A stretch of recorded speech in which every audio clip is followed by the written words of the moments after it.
Hey everyone, welcome back!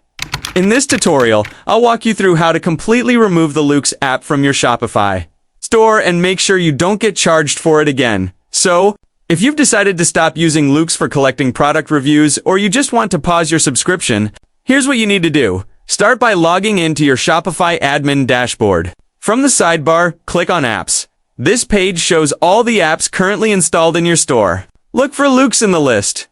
Once you find it, click on the delete or uninstall option next to it. Shopify will then ask you to confirm the removal.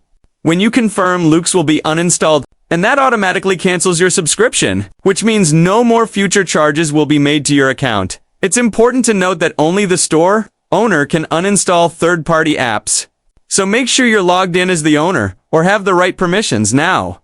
Here's something good to know: even though you're uninstalling the app, Loox saves all of your reviews and settings. That means if you ever decide to reinstall Loox later, everything will be exactly as you left it. Your reviews, settings, and customization will reappear just like before, and that's it.